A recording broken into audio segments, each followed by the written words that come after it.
Hey, this is Sal from Nature of Sal, and today I made this video with a guest. The reason we're here is because one of my hikers called me up and said, "Hey Sal, have you heard about this incident that happened just the other day in a forest close to Rome in Manziana, where a runner was killed by three Rottweilers?" So I thought I'm going to talk to an expert about what happened and how to reduce the risk of the same happening to you whenever you're out in the open by yourself. So please welcome Paul Roantree.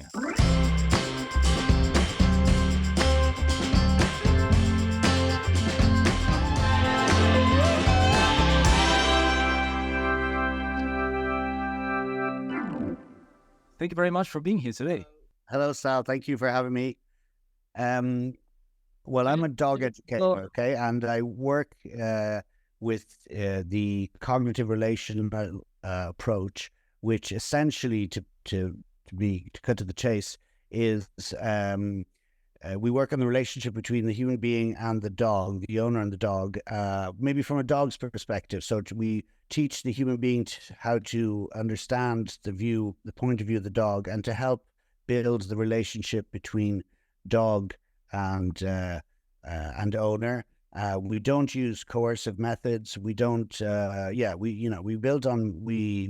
We try and make the dog think the owner is the coolest person on earth, and that's why the dog does what the owner wants him to do, essentially. Okay, great. So at this point, of course, we have to give a little disclaimer. The next part is a bit of a speculation because we don't have very good information yet. It just happened. What we know is that there were three Rottweilers involved, and a runner who went through the park and apparently has been attacked out of the blue. From your understanding, what do you think happened there at this stage? It's hard to tell, as I say, disclaimer. But for what we understand, these are three dogs that lived in a house, and they were sort of guard dogs. Their Rottweiler is a guard dog, essentially. And they somehow got out of the house and caught a runner. Now, this is something very, very unusual. That's the first thing that we should warn nature hikers, is that it's very, very unlikely that you will encounter this type of dog when you're hiking. Your most likely dog you might encounter, apart from other people walking their dog, it would be a pastore, a shepherd, and which would behave in a different manner. We can talk about that in a minute. What probably happened is probably to do with the lifestyle of these dogs, to do with the training that they were given. So they were probably, again, we're speculating, but they could have been trained to be particularly aggressive towards intruders. They probably lead a pretty unsatisfying life living in a garden, and so would have a lot of frustration in them, and somehow got out. And then probably there's certain things that the runner did which probably didn't help, like running away. But we can look into that more specifically. But it really depends. So many things depends. It depends what type of dog you meet, what type of situation. The truth is that there's probably very little that runner could have done in that situation with three very aggressive, very well trained or aggressively trained Rottweilers. Unless you are really, trained in self-defense or carry weapons or stuff, there's probably very little that could have been done. But again, it's something very, very unlikely that it would happen like that. Okay. Yeah, I wanted to talk about deterrence and tools in a minute, but just briefly, you said they were quite unhappy. Is that a typical thing here in Italy or in Rome? Because I noticed a lot of dogs Again, just to look at the perspective, in our world, we look at the perspective from the dog's point of view. Dogs descend from wolves. Okay, now obviously there's thousands of years that they've become dogs, but essentially, they would be a satisfied dog would have a bit more than a garden. People with gardens there's this misconception that a garden is an ideal place for a dog. Often it's a prison for a dog, because a dog needs to explore its environment. It needs to have a satisfying life. It needs to go out every day and maybe walk for an hour and a half, 2 hours, depending. Obviously, certain breeds don't need it as much. Certain small, tiny little dogs wouldn't. Some are bred to be little apartment dogs, but that would be part of the thing. They probably depends on what type of socialization they've had as young puppies. You can get some very very well calm. There's Rottweilers that work with pet therapy with people with problems. So there's it a lot has to do with the type of training. I have a Cane Corso, which is, she's sleeping here on the couch, which is another very not aggressive dog, but a very big dog. It's another molossoid, so very similar to a Rottweiler. And when I got her, it was made very clear to me that one should not train them for any aggressive purpose, because they do have the capacity in them to be very lethal. They've got really strong bites. They're very competitive in a fight situation. So you really don't want to escalate, or to train them, or to so she doesn't. She's a real sweetie. She's a bit of a she's she's actually a very scared dog. But I always avoid any situation of anger, any situation of fight. I go away if there's an issue. I go away before I take her away, so she doesn't even know what fighting is about. Those dogs were probably trained to defend the house. Trained, you have a lot of thieves in the countryside. It's a big problem when you have a house. You're afraid of thieves. You get these big aggressive dogs. Okay. So one thing I read in a story, it appears there was a shepherd nearby, and he tried to defend the jogger with a stick. So he was also attacked, the shepherd, by the 3 dogs, but he did not die, or it seems he was not even injured. So speaking of deterrence, is having a stick or a hiking pole for hikers, or a schiacciacane, like these fake guns that make loud sounds, are there any things you could bring that would reduce the risk? Yeah, well, I mean, the two most effective, I think, things generally that would be a schiacciacane, or something that produces a very loud noise, even a foghorn, burp, burp, one of those, or then pepper spray. Pepper spray can, but there you have to be careful that it's not the nebulizer pepper spray, because there's 2 types. One sprays a direct jet at what you're aiming at. The other one sprays a cloud. The ones that sprays a cloud, especially if the wind is against you, is very dangerous, because you end up spraying yourself. But whereas the direct one is a very effective one. But again, you need to know how to use these tools, and you need to have them there, and you need to know that you're in know what you're going to be dealing with. How are you going to deal with a stressful situation like that? So, for example, I think the other problem with the schiacciacane is that it looks like a gun, which is illegal in Italy. Unless you have the right to bear arms, unless you have a certificate, a legal authorization to carry a gun, you cannot carry something that looks like a gun.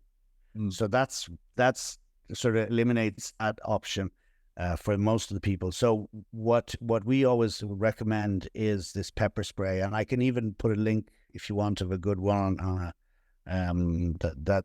they also, the maker of this particular model, also make one with water so that you can practice, because you need to know how to use these tools. It's not like you just know exactly how they work, because you're in a stressful situation. Regarding the stick, it can be something useful to put into the mouth of a dog that's attacking you, But again, if you're not, the shepherd probably has had to deal with wolves in his life. He's probably dealt with similar situations like that before. So he's probably got a good use of sticks. I mean, you could do a self, what do you call it?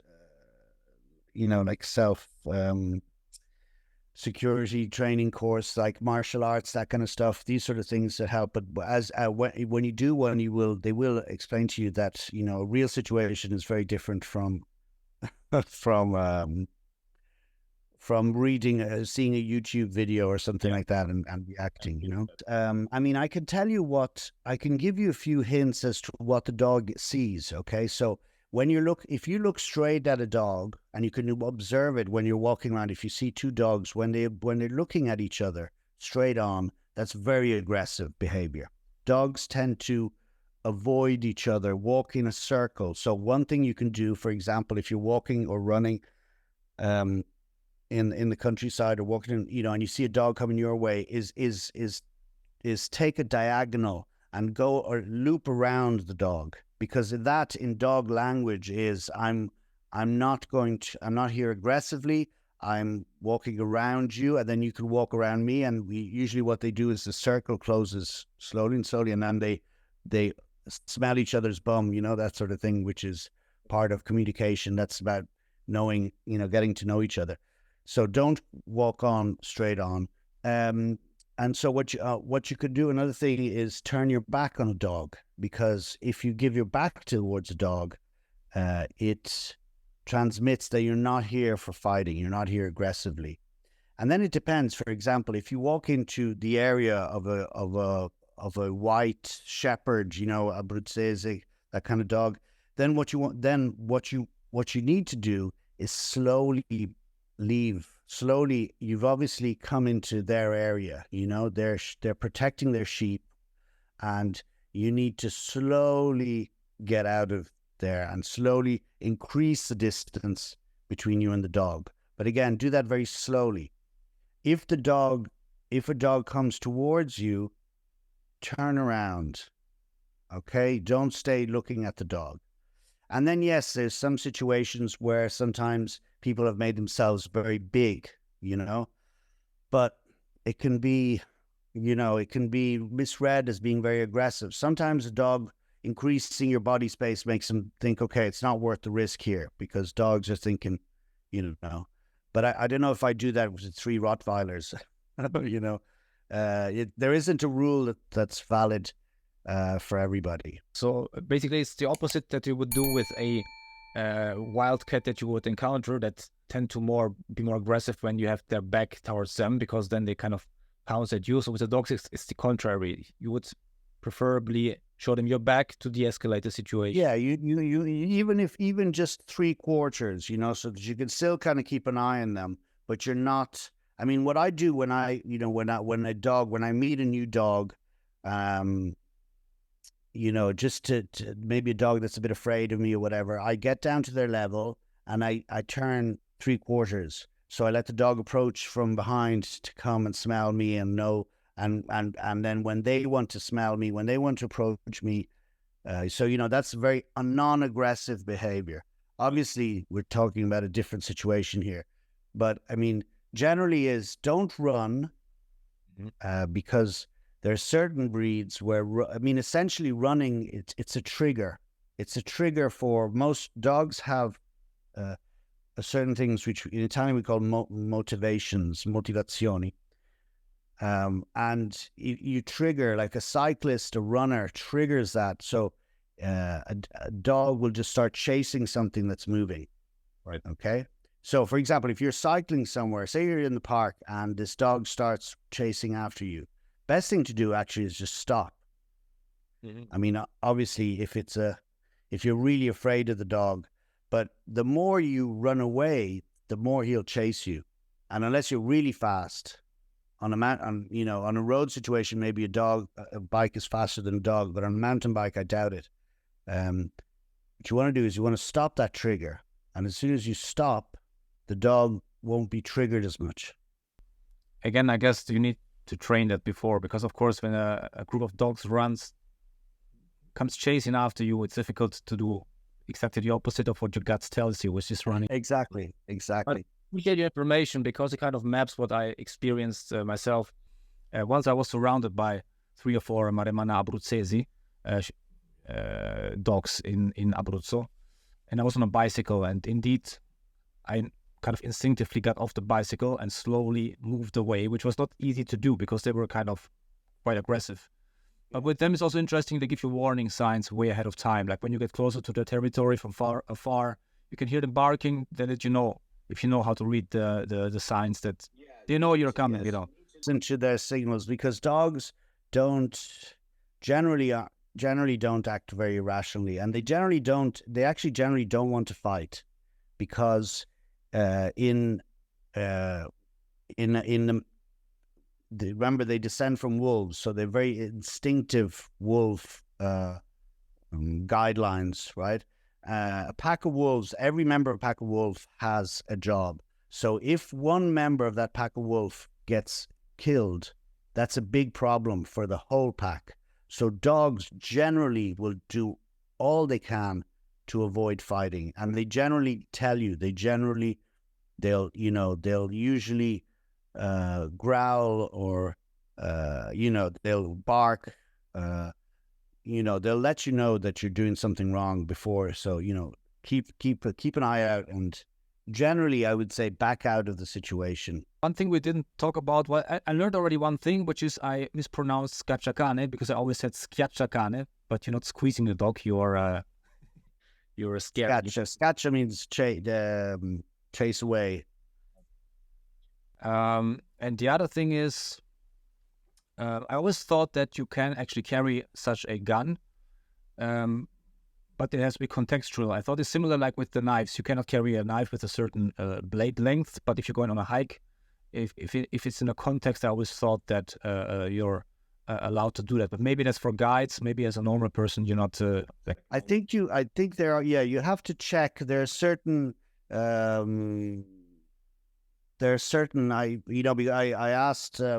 I did some research for this little chat that we had, and this is what I was told, that there are certain.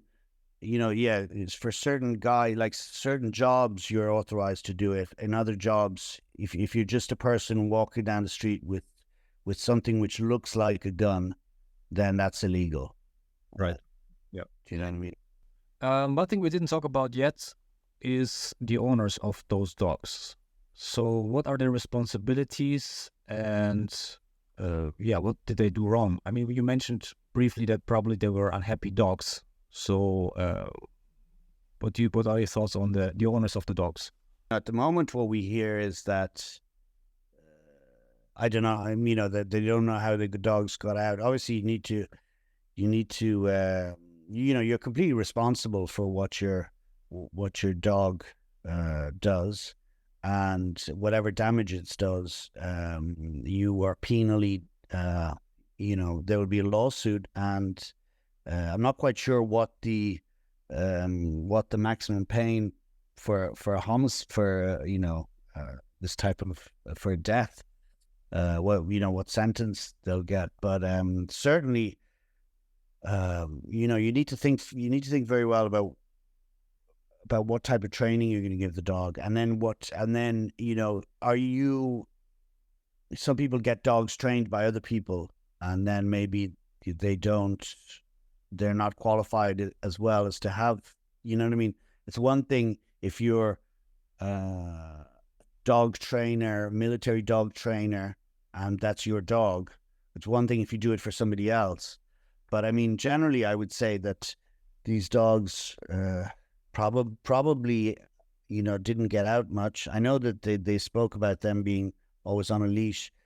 I don't know, I think you need to be very conscious of what type of dog you have when you get a dog, what is its breed made for, what's its motivations, and then how do we need to work together with the motivations or against the motivations, because you can avoid, like what I say about Olympia, my dog. I've avoided certain motivations, so I will not. These dogs were used, Cane Corso were used in dog fighting a lot, and like Rottweilers, illegal dog fighting. And they were great, they're with pit bulls. But I mean, you can avoid that motivation and work towards socializing the dog, which is the opposite, make it love the world, make it love strangers, make it, you know what I mean, rather than being afraid of strangers. So there's a lot of things, but these things need to be done from day one. They need to be done, especially in the first couple of years of the dog's life. It's the saying you can't teach an old dog new tricks is not true, but it's certainly a lot easier when you work with a younger dog. Before we wrap it up, just one thing that occurred to me, something we talked about before. You mentioned to look at the dog, but I always learned that you don't look them in the eyes. No, don't stare at a dog. Dogs stare at each other only when they're going to fight. So it's sideways looks. Okay. Just to clarify that in case somebody watched or listened to that before. Absolutely straight. The classic thing that we do when we see a dog, right? The classic thing is approach straightforward. Ooh, what a lovely dog. I lean over, bend over, down towards them and pat them on the head. This is the most classic thing that we do. It's all three things are wrong. Approaching from the front, standing over the dog, putting your head. I mean, do you like it if a stranger comes and starts putting their hand over your head? No. Why would a dog like it? Why would a dog like being touched by a stranger? No, right. Let them approach you. This is not the situation that we're here talking about today. This is just general. When you meet your friend's dog, walking down the street or whatever, let them decide. If they want to come and meet you. That's the easier way. Okay. The correct way. Well, Paul, thank you so much for your time. I appreciate that you gave us your insight here in the situation that is still developing. So if somebody wants to learn more about your work, where would they go find you? Well, I'll leave you on Instagram. We have a page called Mondo Cane, and we work with helping new owners or helping owners have a better relationship with their dogs. We also do dog sitting and that kind of stuff, walking, dog walks and all that kind of stuff. So at mon_docane, we'll link it, we'll type it in. Okay, great. Okay. Fantastic. Thank you so much for your time. Thank you. Yeah. Stay safe. Pepper spray and slow movements. Okay. We'll keep that in mind. Thank you so much. Bye-bye. Thank you. Ciao. Don't forget to like, share, and comment below. See you next time.